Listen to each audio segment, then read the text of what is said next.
Hello everyone, my name is George, and today I got another review video.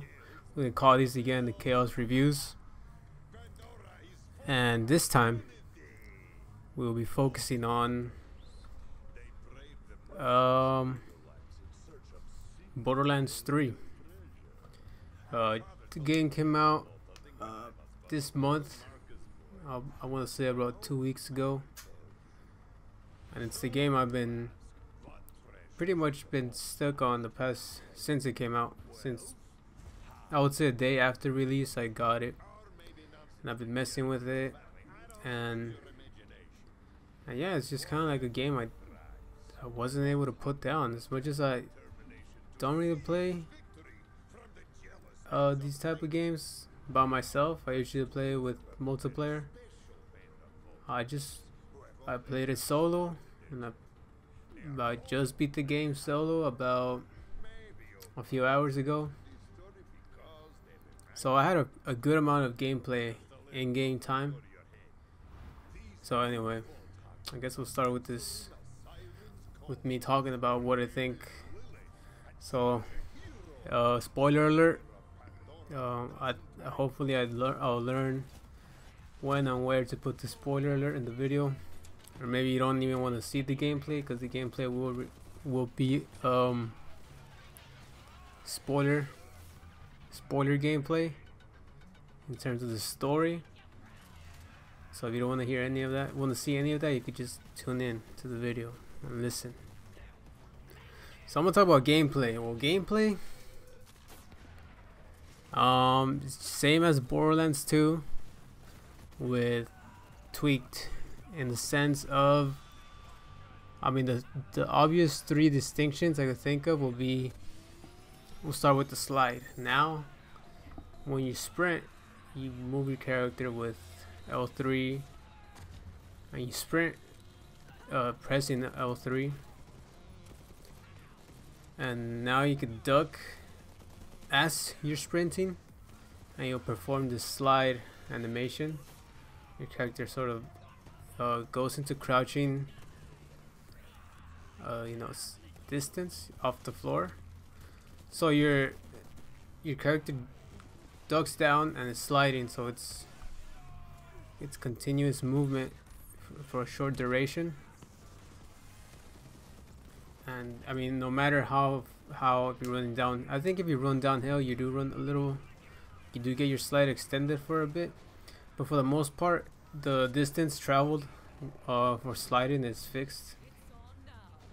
And what's the purpose of this? Well, you could sort of juke enemies, you could run and slide into cover, and since you're sliding, your character sort of has less area, I'd say, where they would shoot you, since you're closer to the floor and you're not popping out as much. And aside from style points, if you slide into an enemy, you could actually cause melee damage. So you could combo. You could slide into an enemy and instantly cancel it after you hit them into a melee attack, causing 2 melee hits. And the damage dealt for the sliding is, I think, just about, I mean, I was using the siren, so maybe I got a skill that bumps my melee up a bit. So I was doing more damage with my melee, but the slide itself did some damage, and then the melee would do maybe about 50% on top. I like to say, yeah, just less damage than the melee, but it's still something, right? It's a combo. So that's a new iteration to Borderlands 3.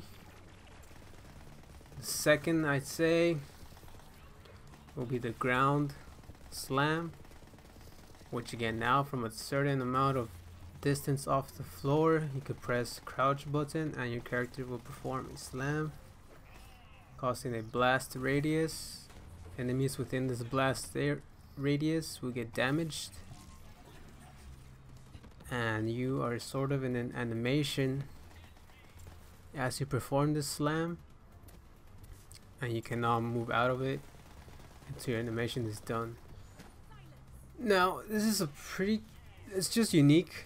It's Borderlands tends to be, when you jump you're sort of floaty, so when you drop down you're sort of floating down, so the slam will get you to the ground faster, but you gotta know that once you hit the floor you're gonna have an animation to go through before you actually pull out your gun again. So there'll be certain times where you will want to use it, but certain times where if there's an enemy at a certain distance, you might want to just keep your gun out and shoot and land. I mean, it's not like there's landing damage, but if you could, with that in mind, you could slam into enemies. Sorry about that. You could jump from a distance and just jump down onto an enemy and slam him. So it's called a slam. And there's certain abilities that will increase your slam damage or just cause the radius to be greater. That's a pretty neat trick. You cannot do it off a regular jump. You have to jump on a certain box or get at least a foot off the ground before you're able to do a slam. I mean, you could just hop on a little ledge you see, or that little staircase, and jump down to the lower level, and you'll be on a certain height to perform it. I think you just gotta be a certain amount of feet from the floor where the game will recognize you as the slam. Like, okay, it's available, it's fixed. The activation has a fixed stance, I would say. So it's just fun. I don't really use it as much, but it's just fun if I'm jumping down from it's just you could jump down from a certain height and then just get to the floor faster. But mind you, you're gonna go through the animation, so you gotta get through that before you can bust out your weapon again, start shooting down some enemies. The positives: if there's an enemy right underneath you, you'll slam them, doing a certain amount of fixed damage. And that is it for the slam, for what I got to say for it. The next thing I would say will be a certain amount of weapons, mainly handguns, sniper rifles, assault rifles. I think I've seen the bazooka or two. They will have weapon changes. So let's say a weapon is fully automatic. With the weapon switch, you'll now shoot weapon at bursts, or semi-automatic, which means trigger finger. You'll shoot as fast as you could hit the trigger, or just switch it to auto, and that'll be. Not all weapons have this. Some weapons just come as they are. Some do carry this special trinket. It adds diversity for sure. Some weapons can be fully automatic, have a burst section, or some have a burst section, and then just go to semi-auto. And not just that, but some it's not all just depending on how was the quantity of the shooting. Some switch elements, so some could have fire, and you could weapon switch it to electricity, or it could be a corrosive weapon and you could be switching it to fire or electricity. New. So that was it, but I'm about to get into the next part, which would be the guess elemental weapons. That was it for the weapon switch. I think there's a 3 major gameplay additions to the game in terms of the guns, how your character moves, aside from the 4 main characters, which are all new. I mean, I was messing with the siren, but I don't really want to get into the siren just yet. I want to just talk about the overall game. I mean, Borderlands 1, you had fire, corrosive, shock, and explosive. Borderlands 2, Added the same 4 and added slag, which is that purple thing where once you got them into slag, you could shoot them with the regular weapons and it would just deal massive damage. Borderlands prequel added cryo damage, which was ice. In Borderlands 3, I have not found any explosive weapons, so explosive weapons, maybe they're out. It just counts as regular damage. Like I said, maybe I'm wrong. Maybe Borderlands 1 didn't have explosive damage, but I know Borderlands 2 definitely had explosive damage as an element, and it is not in Borderlands 3. Another thing I could say is a new element called radiation, which I have not seen it in any of the previous Borderlands games. Radiation is kind of like a new thing. It affects mainly the Iridian creatures, the Guardians, as well as mostly almost anything else. I haven't found a true counter for radiation. And that is why it's probably the rarest element. It is not quite easily found. I think the most common element will be fire, which is shock and corrosive. Radiation weapons tend to come and go, scarcely between, because most of them are in weapons that are quite useless. But yeah, definitely for sure. Oh, and cryo is back, which is ice. There is ice weapons in this game, so that's the ice element, which was nice. I'm glad they added it back from the prequel.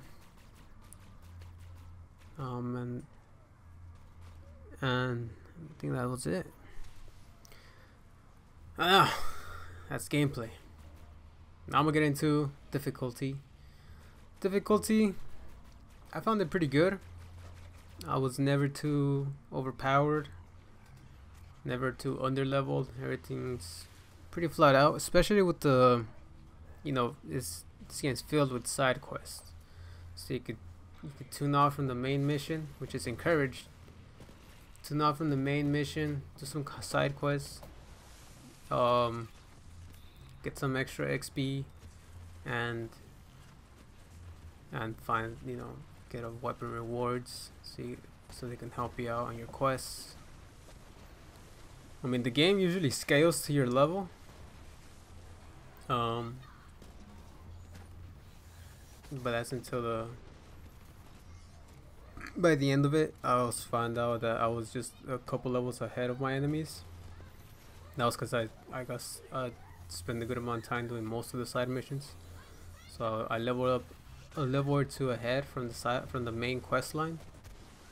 So I found that pretty well balanced, because it's not like the levels were given to me for free. I had to get out of my way and go do these side quests. That was about it for difficulty. Multiplayer is pretty good. Back in the day when PS3 was out and Borderlands 1 was the game to play, the hit detection was terrible. I could not snipe to save my life in that game. The lag was just terrible. I mean, this game is fresh, it's 2 weeks old, and I have played multiplayer, and it's pretty good. I think since they already had some of the engine on multiplayer with Borderlands 2 and Borderlands the prequel on the Handsome collection for Borderlands before Borderlands 3, I think they figured out how to make it work for online. So I found hit detection to be pretty solid. I mean, it's still a little edgy, a little rough, but for the most part I mean, for it being the first 2 weeks, not too many patches, meaning they're still obviously working to stabilize the game. I found it pretty good. It's definitely better than Borderlands 1 was back on last gen consoles. Now I will get into. Alright, we're still in multiplayer. So one of the best things I found was if I could join another party, I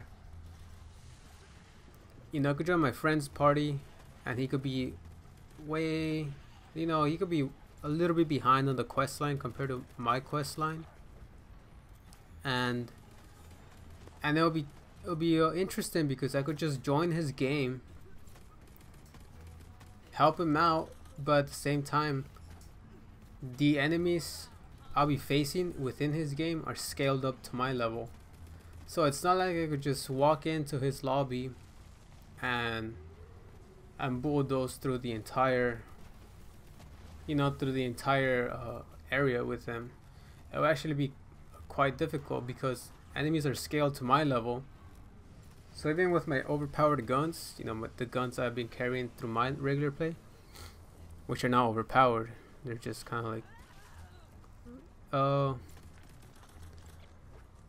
they were from my playthrough. They'll do just about the same as my friend's playthrough because enemies are scaled. And so in his screen he could see his enemies as level 20, but in my screen they're level like 40 something, and they'll do just about the same damage. They scale up, they could hit me as hard as I hit them, and my buddy will be hitting them as hard as they'll hit him, and he could hit them. If that makes any sense. But enemies scaled up, so I found it pretty good that I could just join my buddy's game and be playing I wouldn't make it boring, seeing that I couldn't just bulldoze through everything. I'll actually be struggling. So the game is treating me as if I'm his level.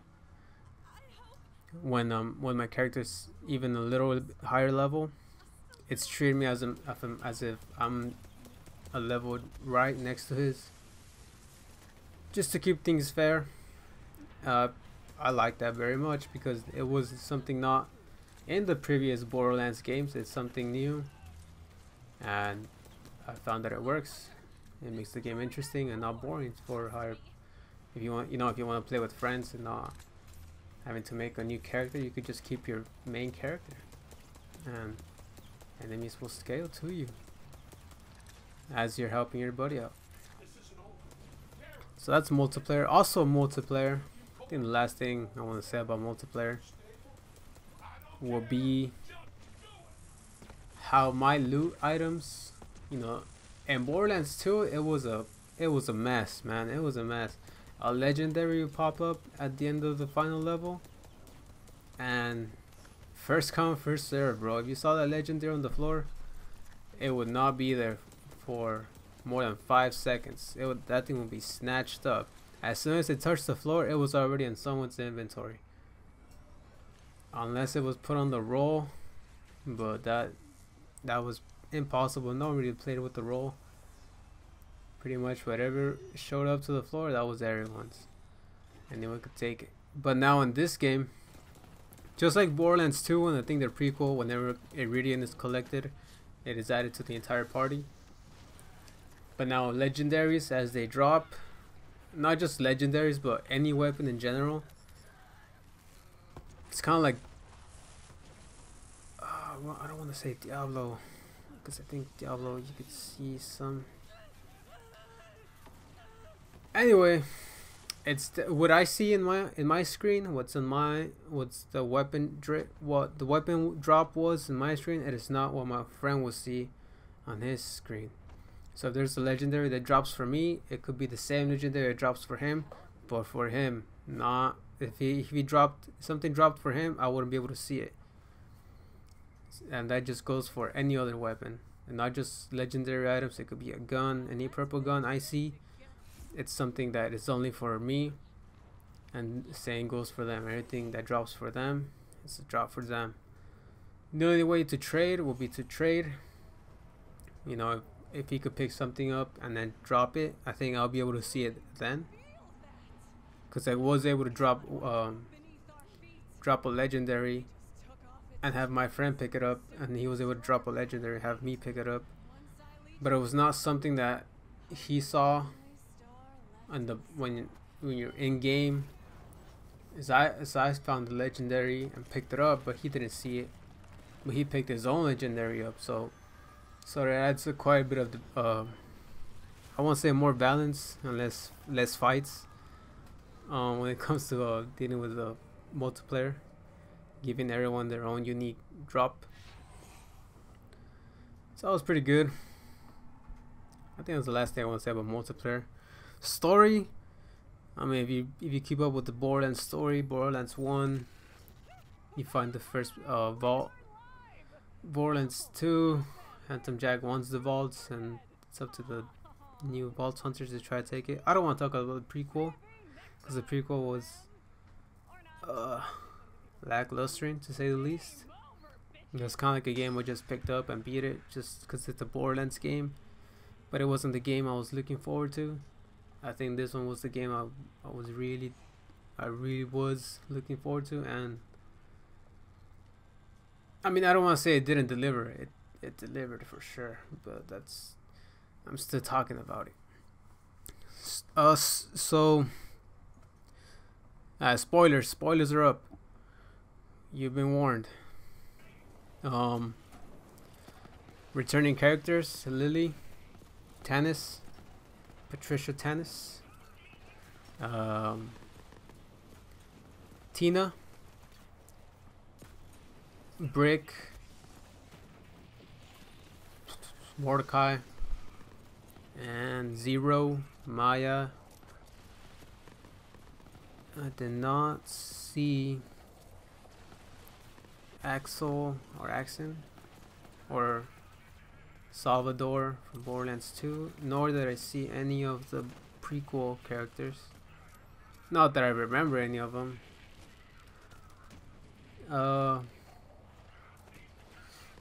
Yeah, so I would just leave it at that. I don't want to talk about anything else from returning characters. The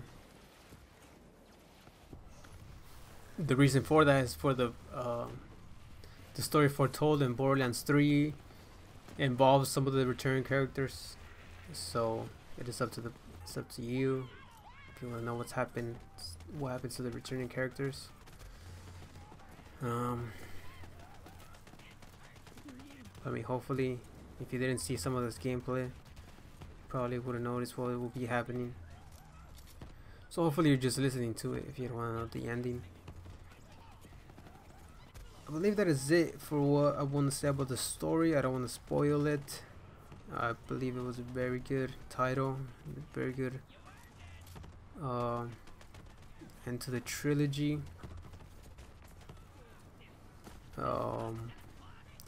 Now let's get to post game, which would be what comes after beating the game. Is there replayability? And my answer to this is yes, without a doubt. As soon as you beat the game, you are presented with a new form. You could play the game again as true vault mode, which involves harder enemies, better loot. The level caps at level 50, meaning I'm sure enemies will go surpass 50, but I don't think the player character itself can go past level 50 as of yet. Maybe so in the future when DLC comes out. And I believe it will go something like this. When DLC, I'm expected 4 DLCs to drop, because that is what was announced on the season pass.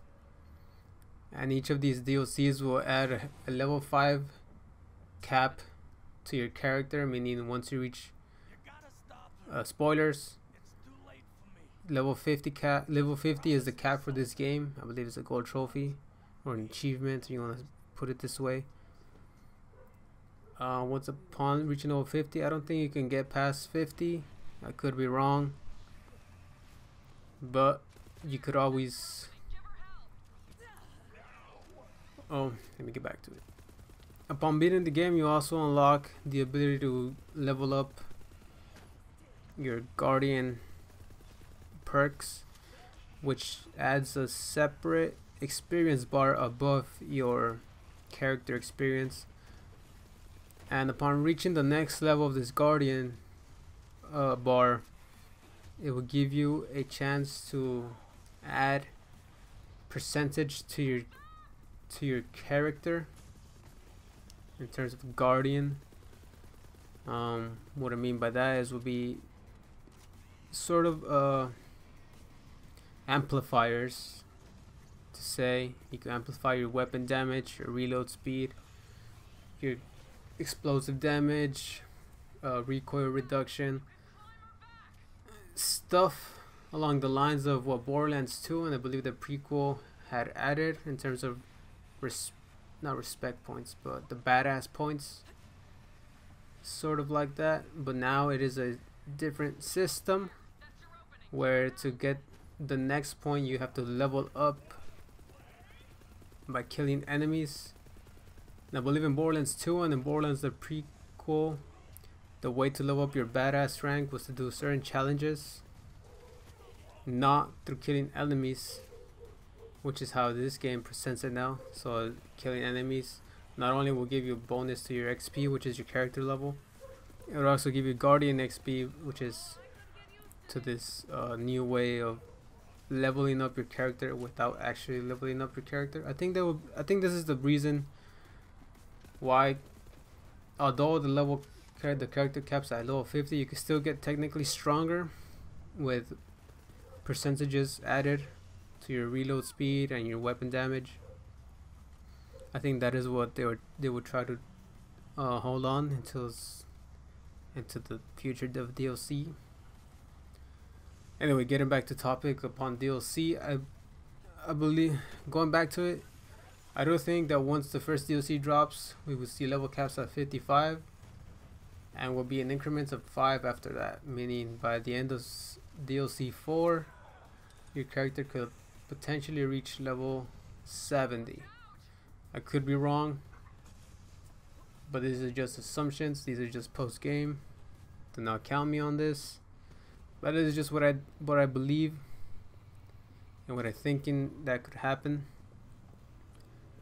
I still do not know when the first DLC will drop. It's not until maybe October. Maybe November we could see the first DLC potentially dropping in. And I will be the first one to to get through that DLC and future DLCs. For now, okay, this will be a first of me rating the game. I don't think I like rating out of 10. I think I like rating out of 5, meaning that I will put this game at a 4.75 out of 5. It was a really good game. I have good hopes for the DLC and the season pass, and it was definitely a good experience. Best in this franchise so far. With that being said and everything else, I thank you all if you stuck around and listened to me jabber on for almost 30 minutes. It is a great game. Go out there and play it. And that would be the end for this Chaos review. You can comment, like, and subscribe if you like, and I'll be seeing you in the next Chaos review. Peace.